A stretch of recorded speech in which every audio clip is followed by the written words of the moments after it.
Hey, listeners, have you missed us? Did you think we went off the air?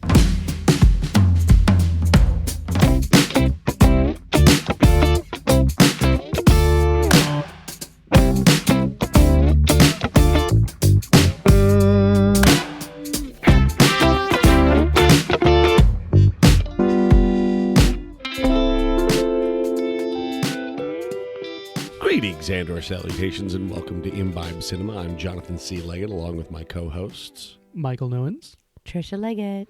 And in this episode, we're going to be discussing Scott Burns' The Report, currently available on Prime Video, while imbibing the Senator cocktail. The recipe can be found, as well as pictures, on our website, which is imbibecinema.com. The Imbibe Cinema podcast is brought to you by the Blue Whiskey Independent Film Festival, otherwise known as BWIF. Our festival seeks independent, character-driven films of all lengths, styles, and genres. To learn more, please visit us at bwiff.com. Once again, that is BWIFF.com. .com. It's .net. We will Note try. to self, purchase.net. Ooh, total side note. Before this Fun episode fact. comes out. Fun fact. Did you know Cyber Monday is 14 years old? Yeah. And the fact that Cyber Monday 14 years ago is probably the time they stopped using the word cyber when talking about the internet. It's true. It is a little weird that it's still called Cyber Monday. Also because the deals start like on Black Friday. They don't Hell, even they start start on Black November- Friday, they but got Halloween. November 1st. It's true. It's like, now that Halloween's done.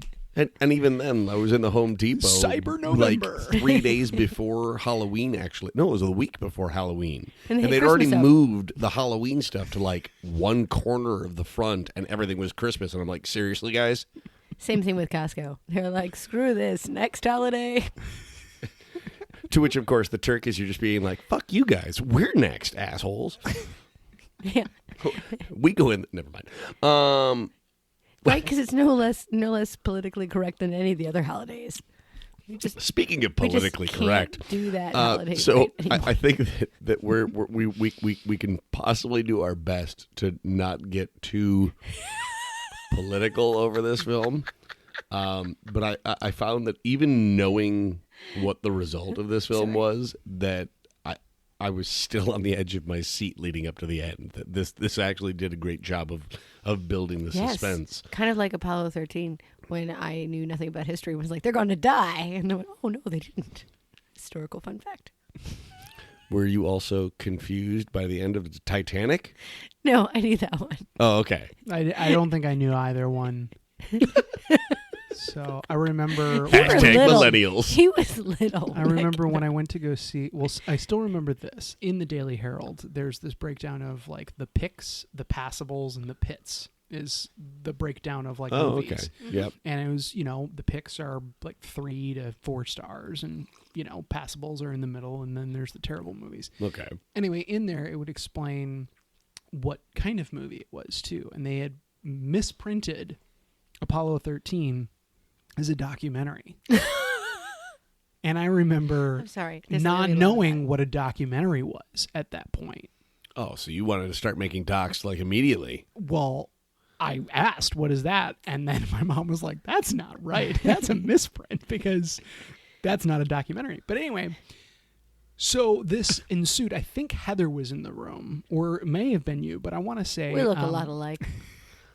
Trisha and my sister Heather was in the room, and I want to say it was her that said, "Oh yeah, they all died." It was probably me. And I was like, Jesus "Oh Christ. my god!" Terrible. And so the entire movie, I was Waiting for them to all die. So when they didn't, spoiler for anybody, I guess, who hasn't seen the movie or was born Too late. too late. Do you think she was thinking of Challenger? No, I think I was being messing messed with with. him. Oh, Yes, I okay. agree. I'm pretty sure. If it wasn't Heather, I totally would have done that. Oh, you guys are so... So anyway, I really think we should talk about the story. Of this here. film? Yes, of this film. Oh, all right. Fine. So, Adam Driver plays Daniel Jones, and the fact that this is historically Well, it's based. Probably, dramatized. It's based on. Not even But based they on it. did. It's based on actual events. Yes. I think Right. is the way that they But put there it. are certain things that I thought would have been that were dramatized when I'm watching, and I'm like, all right, the CIA, of course, breaks into the room. But evidently they did that, Yeah. which is just, I'm sorry, if you're the CIA, isn't there a better way of doing that? Like a more subtle, like, I'm not saying like there's a way where you could get Tom Cruise to like lower himself in from the ceiling. But you'd think it'd be more spy-like than, hey, everybody, let's just open the door and walk in. It just seems tacky. They like took the drive or whatever, Yeah. and then bursted into the movie. What am I saying? What is this? It's a really good drink. Yeah. It's a good drink.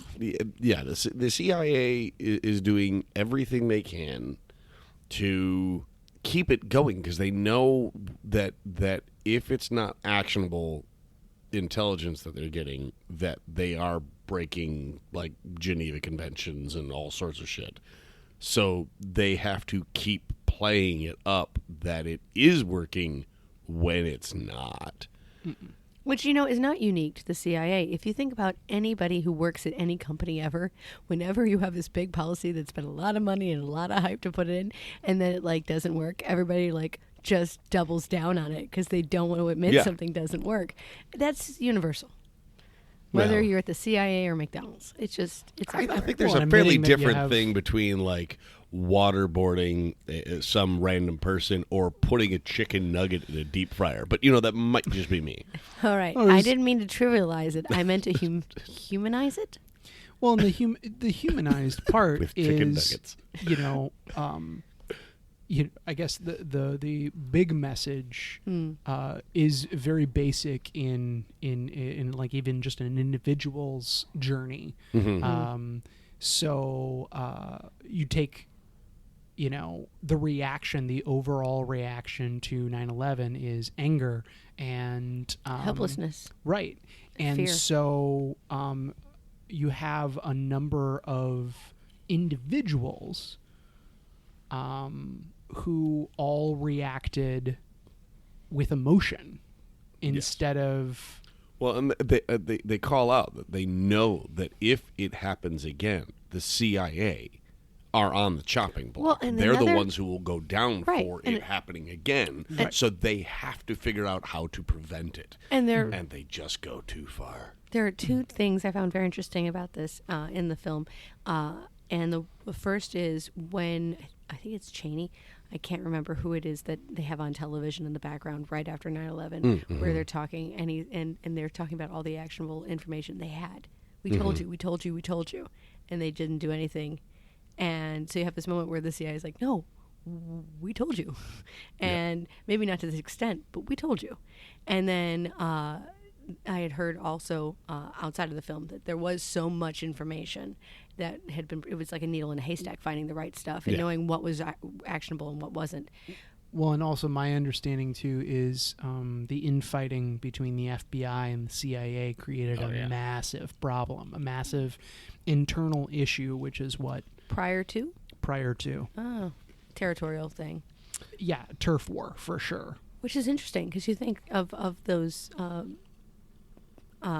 groups, you would think the CIA and the FBI having a turf war, and the NSA is just like hanging out, eating popcorn, like not there, Listening.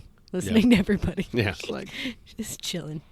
But backtracking. So the head of the meeting they have, and then he says, I've talked with him from the White House, and there's going to be no change in anything. I think it's very interesting because normally, like with anything going wrong anywhere, people will be like, your head is on a block, Right. or we are changing management. Yeah. And here they were like, no, we're not going to look back. We're not going to point fingers. We're not going to assign blame. We're going to move forward. And I thought, what a grown up like moment.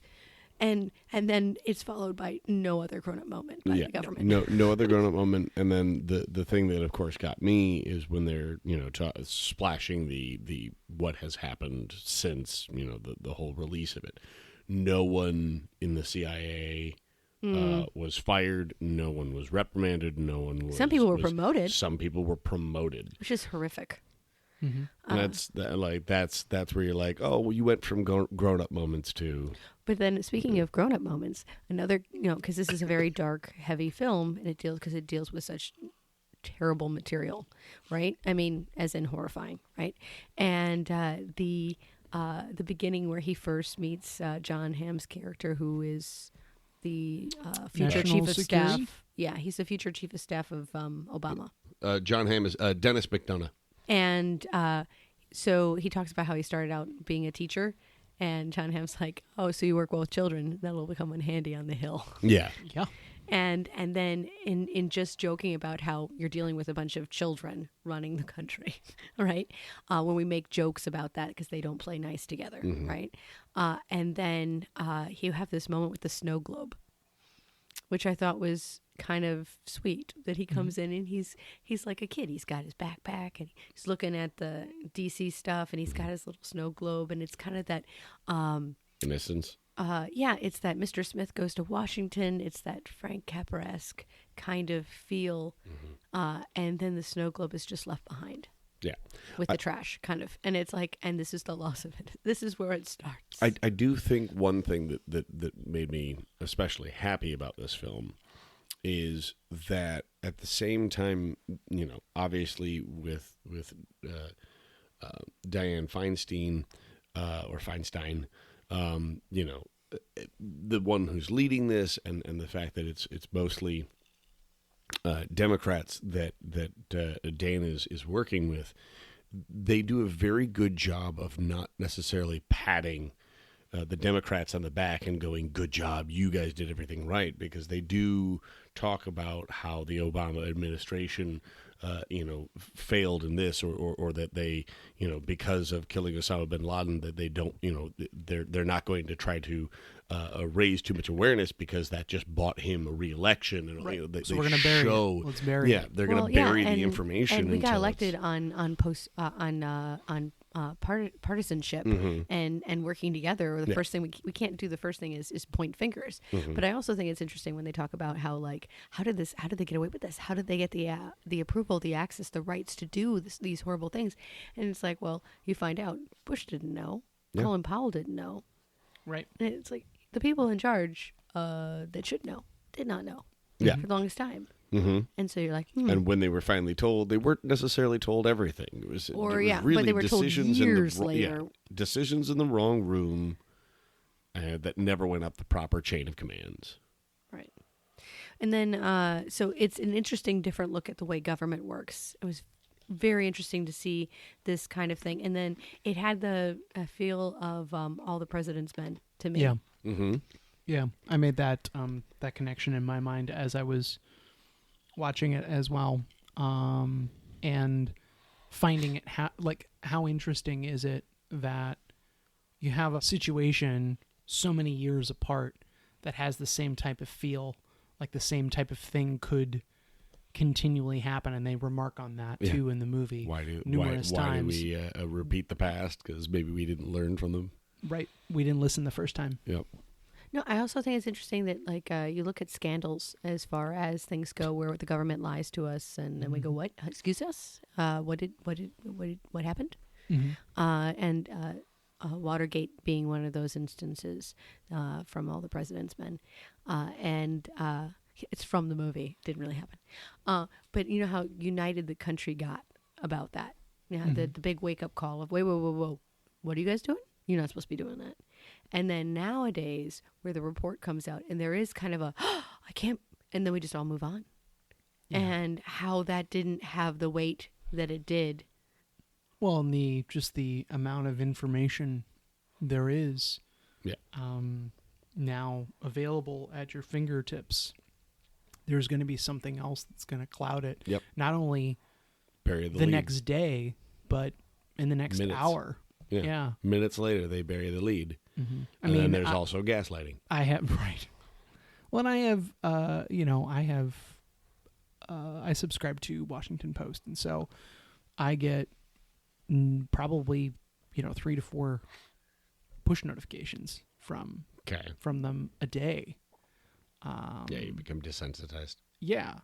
Now, what would be interesting is if I had this for more than the last year, if that's typical.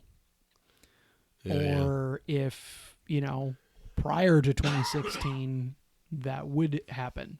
The 24-hour news cycle was a lot of, are there cats in your escalator? Yeah. Are there cats in your... That's creepy. Well, no, I mean, just a lot of the, is your cat killing you? Yeah. Does the escalator kill you? Yeah. Has Your your vitamins- goldfish turned into a crocodile? Right. A lot of crazy news. Yeah.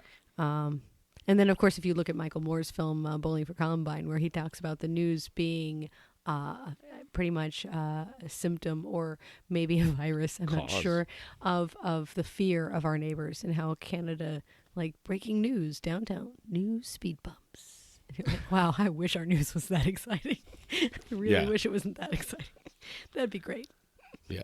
Right. Dull local news would be wonderful. It would probably calm a lot of people Is there a down. place on Earth called Mayberry, or is it a fictitious town? I know it is, but is there a real Mayberry out there? I'm sure.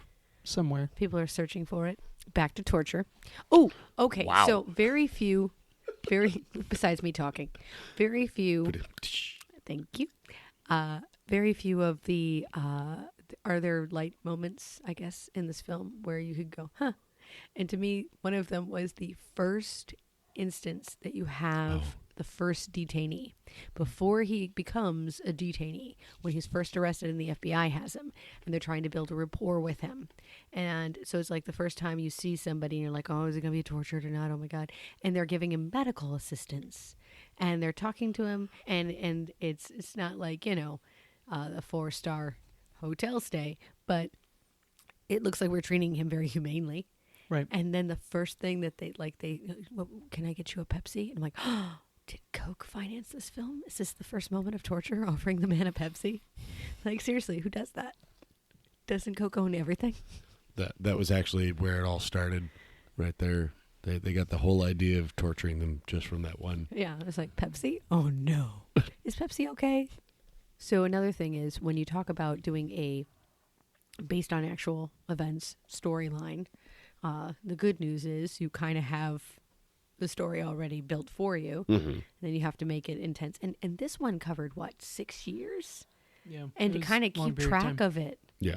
Mm-hmm. it's interesting how they did that with the pacing. The idea of trying to keep that interesting. And then there's just so much details that it's all paperwork and trying to make those faces be people.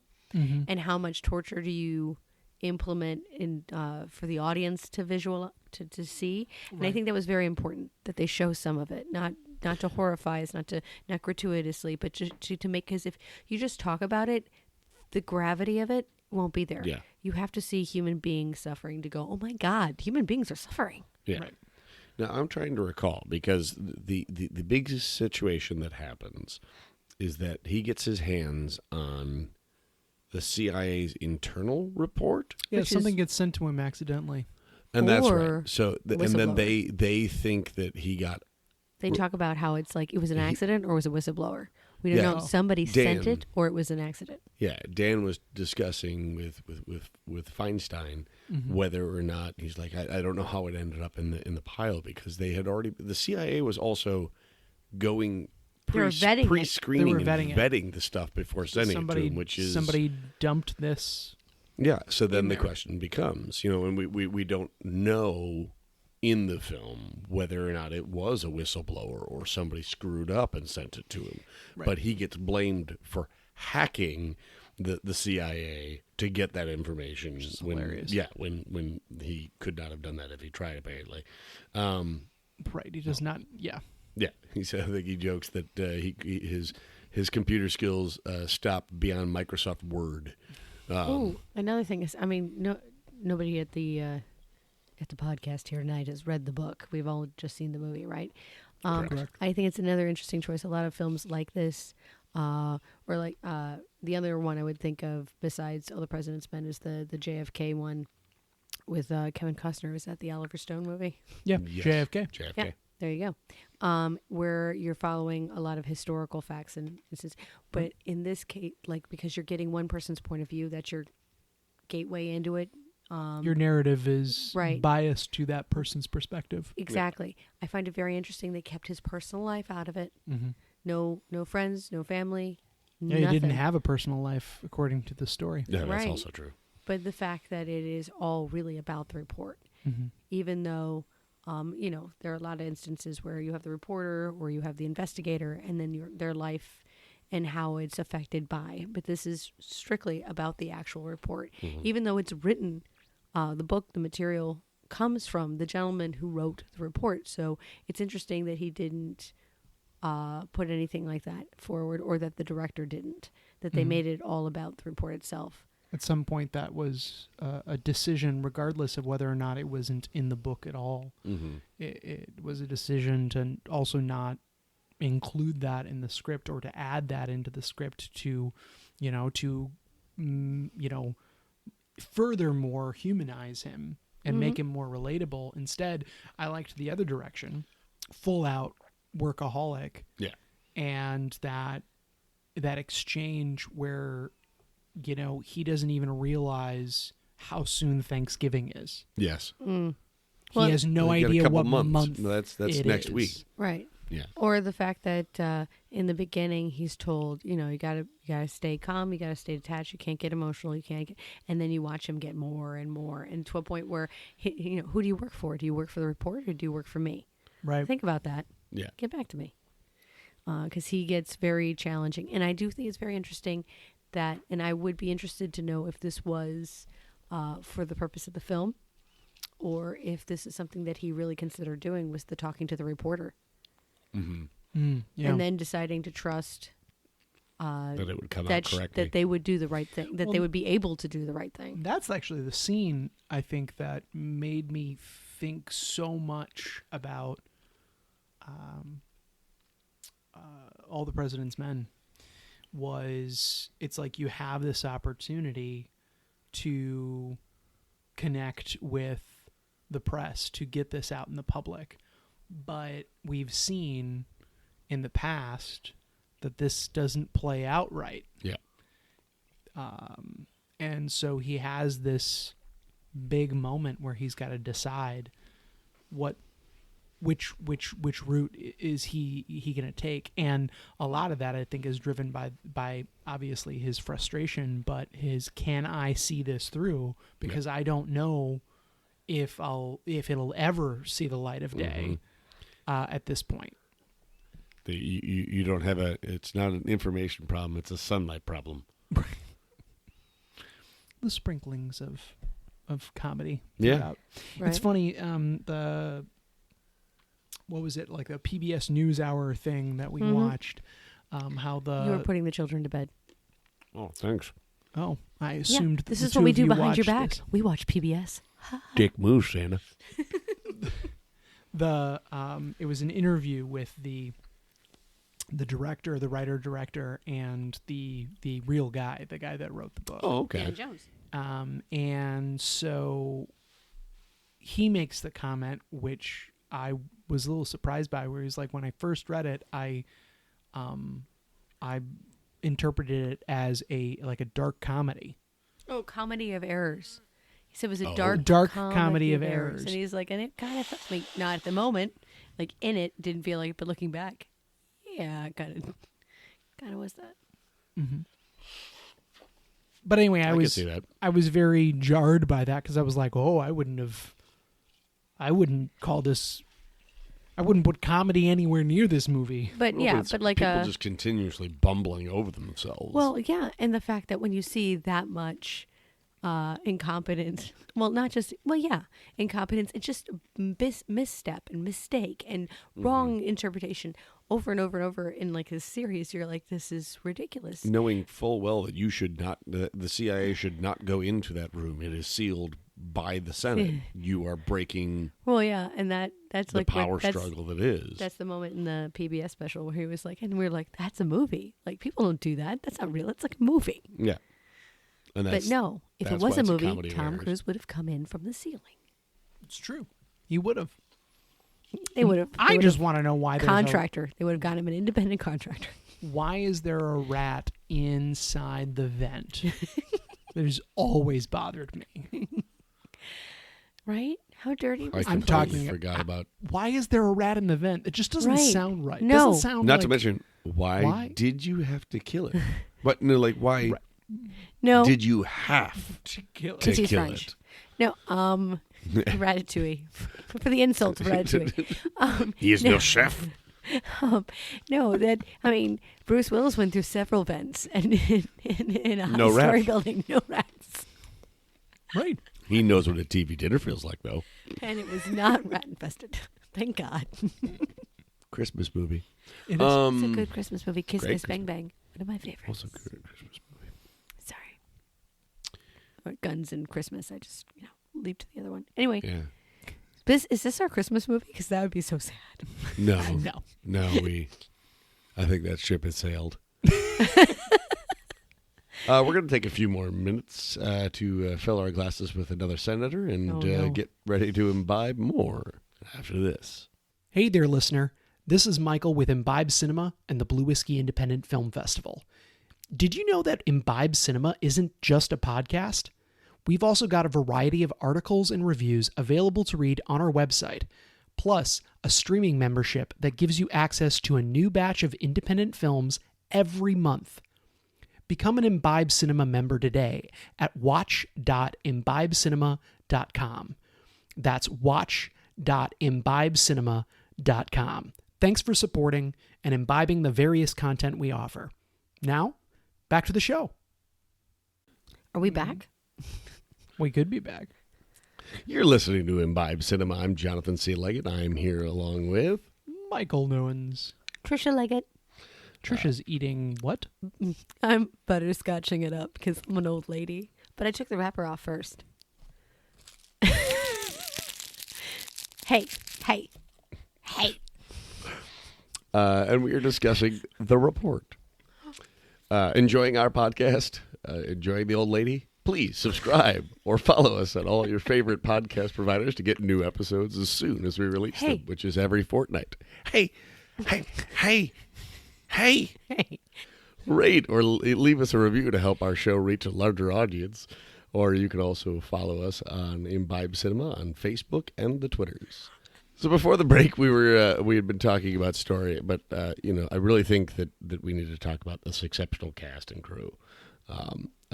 Adam Driver, I would watch him eat a bowl of cereal.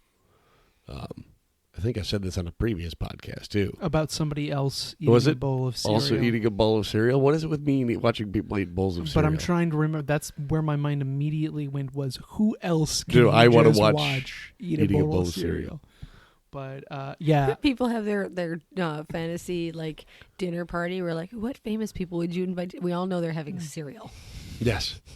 Well, I mean, if I'm going to have a dinner party with these people, I could do a whole 5-course meal, but But you're that thinking would Fruit mean Loops? I'd be having to cook. Right. And I'd much rather have a conversation with these people. So just, bowl of cereal, milk, let's talk. Screw the cooking. That fuck that nonsense. Just cater it, dude. Oh. Cater cereal? I don't understand. It just seems like a waste of Wait money. there. Can you get my Captain Crunch? So Adam Driver, Mm-hmm. fantastic. Physically, he is locked into a particular look because of Star Wars.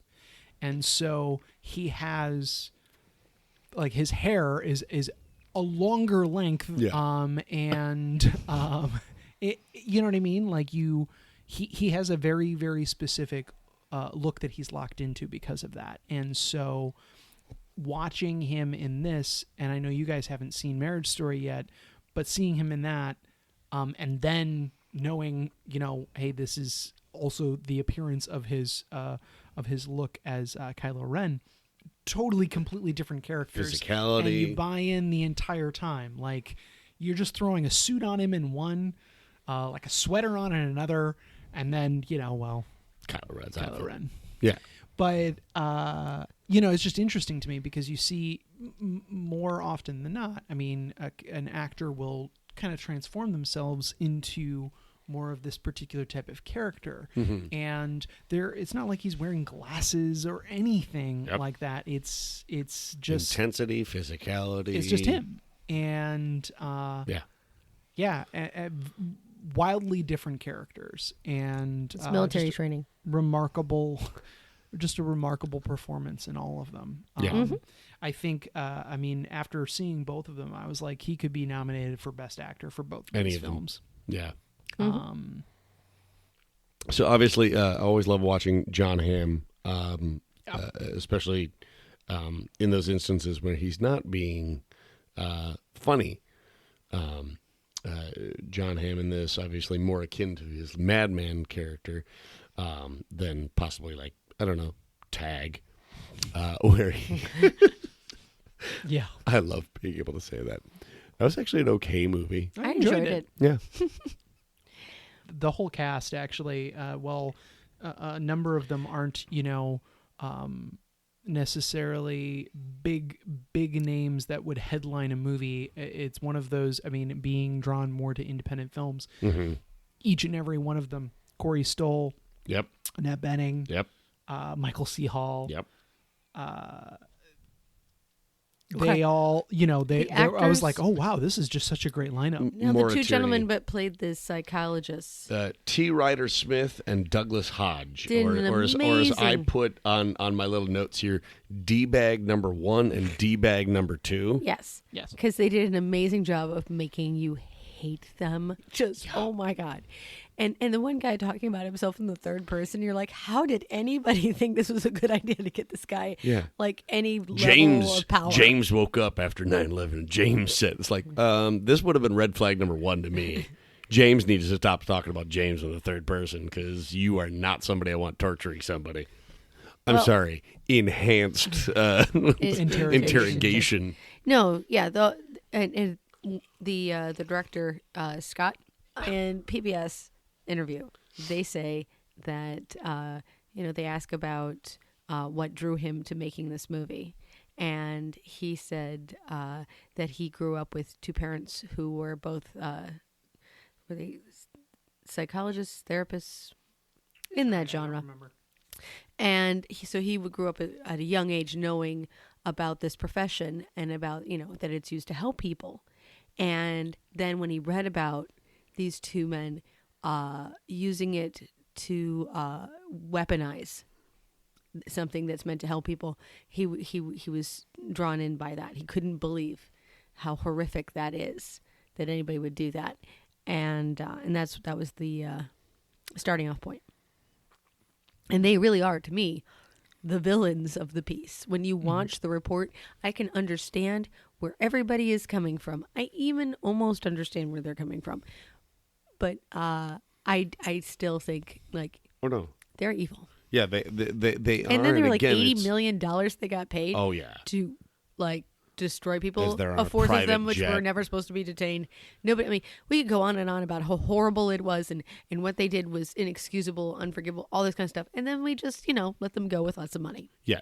I'm sure they're fine. The only question that I'm left asking about those two characters is how they got introduced to the top brass at the CIA.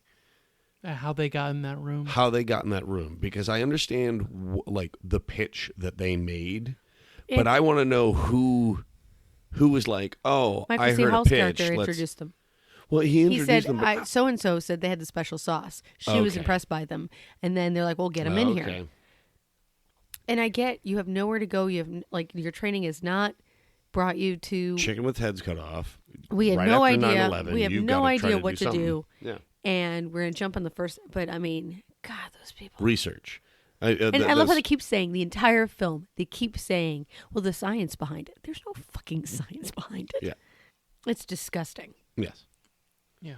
that they were put in such a position where they had so much power and it was unchecked and Yeah. that nobody really supervised or went, you know what, you guys aren't qualified to do that, or just the entire thing. It's horrendous. Well, the fact that it went on so long without results.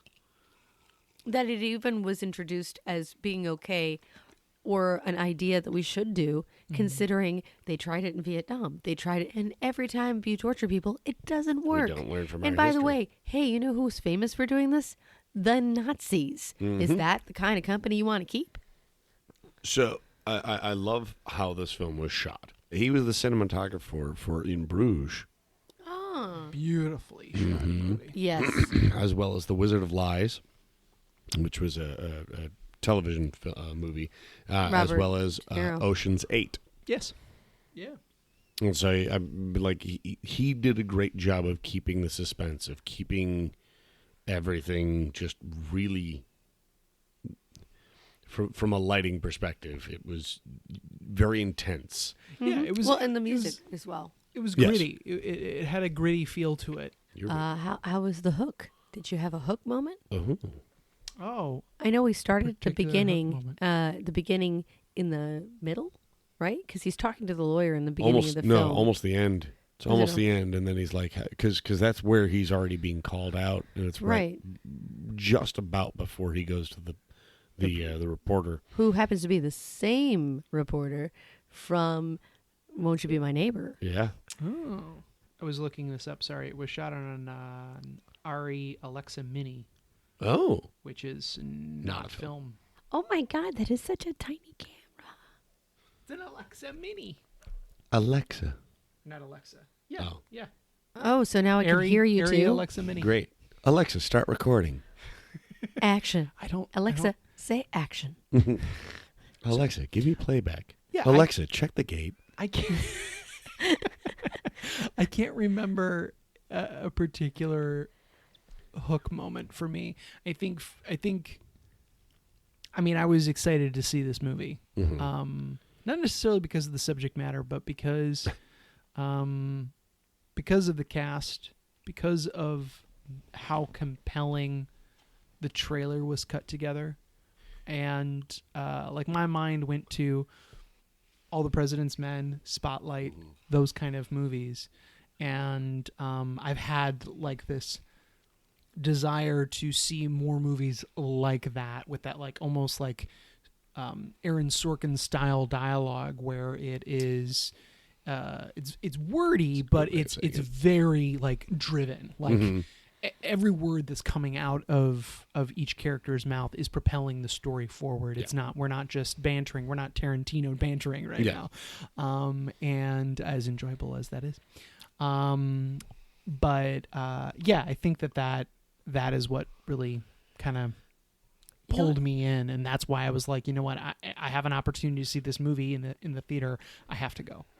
Right. So, Well, go ahead. no. You go I was going to say, I know that you had wanted this on the list after you had seen it. You wanted Trisha and I to see it as soon as it came out on Amazon. And I remember you specifically saying something about the very end for you that really did something. And I wanted It was the scene. It wasn't necessarily the very end, but it was towards the end of the film. It's the scene we're listening to McCain. Yeah. That was something I wanted to talk about. It was just beautifully done. Yeah. The way that they incorporated that into the film. Yeah. I was like, you know what? I don't want to say anything about it because I don't want to. I don't want to affect that moment as you're watching. No, I know. That was interesting because you have historic figures played by actors in the film. Yeah. One of the things I think it's hard to do when you have a historical, based on actual events kind of story that you were telling is not to have a biased point of view, especially a political point of view. And I thought that, and I'm one of those people that's hypersensitive to that. I'm always looking for it because I don't want to be taken for a ride and not know who the driver is, in a way. Right. I want to be like, I can agree with you or disagree with you, but I know. So well played. I want to. Trisha was like, also, "Don't say Adam. Don't say Adam. Don't say Adam." I'm on It's Adam. all of these today. Yes. Any hoozles. So what I'm trying to say is I think it's very interesting that, yes, there are viewpoints, but there is no we're better than you are kind of moment in the film at all. I do think the only time in which I see the filmmaker truly having a statement about any political figure in our recent history is that moment because, Exactly. We have Feinstein, she's fine. And you have Obama, you have Bush, you have Cheney, you have all these huge figures throughout the course of these many years.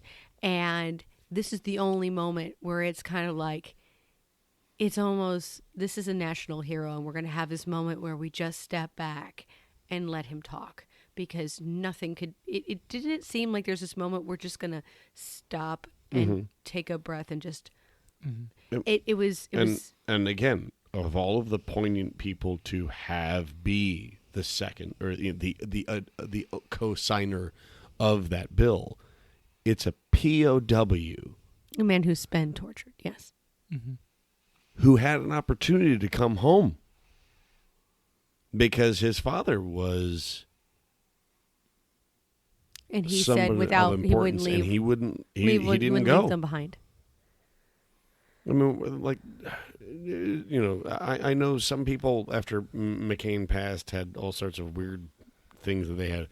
That man was easily one of the last great statesmen that this country has ever had. Yes. Hopefully not the last. Hopefully not the last. But right now we're definitely in a turf wars between two political parties. We're in one of the off years. But I mean, it was absolutely beautiful, and I figured that was the scene that I really wanted to confirm. Yeah. But yeah, no, listening to Jon. It was not only a pivotal point, I feel, in the story, which is why we kind of take this moment, but also it's like we ever so slightly stepped into a moment where we're just kind of, instead of having an actor play him, we're just honoring him. Yeah. Through this speech. Yes. And I just thought it was a beautiful moment. And it was apparent, I think, and I don't know how it is, but it's like the editing in a film, the way we were trained to, it's like grammar. Editing is grammar, right? And so it will lead us down all kinds of paths where we'll see one thing and see another, and then we'll draw the conclusion that we're meant to draw. And just the lead-in before he speaks, it felt like they were just the whole production was stepping back. Yep. And going, okay. Now the senator from Arizona. And now we're going to have this. It was so intense, just the brief moment before he speaks, that you're kind of like, whoa, I just got taken out of the movie for reality for a minute. Mm-hmm. Yeah. Beautiful. Okay. Let's take a look at a few rotten reviews of this movie and what some critics have said. Please tell me there's a few of them. Like, very few of them. So, RogerEbert.com. He's like, dead, so... this is real weird that he's reviewing it. From beyond the grave. RogerEbert.com says, it's an unimpeachable cast doing solid work with weighty material. If only the film as a whole weren't so deadly dull. Which is so funny, because it's a film about torture. But evidently, the only torture is that review. Oh, yeah. Oh. Damn. Sorry. I didn't see that tree sprout, but look, there's a whole shit ton of shade now. It's because I'm sorry. Go ahead. Next. Arizona Republic says, if only anything committed to screen here were memorable. Damn. Okay, wow. All right, well, final one here from Film Spotting. For a movie that takes such a clinical and cynical approach, the swelling strings underlying the oratory coming from the floor of the Senate feels false. They have a thesaurus they like to use. Don't you tell? So they're like, this movie was great, but then they put violins under John McCain. They don't know what they're doing. It's like, what the fuck? No, this is somebody whose poetry is not taking off the way they want it. And the swelling strings underlying the oratory. I give all of these critics credit because it's hard to say you don't like something creatively and new every single time. In something that would score high on a Scrabble board. Right? Again, thesaurus. If you can't enjoy a good story without, going through with a red pen, that's you're missing out on a good story. Well, and that's my feeling with a movie like John Carter, a movie that most critics hated. And I understand why they didn't like the movie. I get it. But I choose to see what Andrew Stanton was trying to do with this movie and the cool story that he was telling. And he did so many things right with it. But there were like so many little threads that critics were like, well, I'm going to pull on that and I'm going to pull on that, and just undid the whole movie. Instead of just enjoying it for what enjoying the movie. So that to me is the Indiana Jones for I'm here to enjoy a summer movie. This is not an Indiana Jones movie, and I was able to enjoy it. We greatly appreciate all of our listeners for choosing this podcast and for supporting independent films in general. Keep an ear out for our next episode to check out our show notes, or to just drop us a note. Please visit us at imbibecinema.com. Once again, I am Jonathan C. Leggett, and thanks again for imbibing with us. Cheers.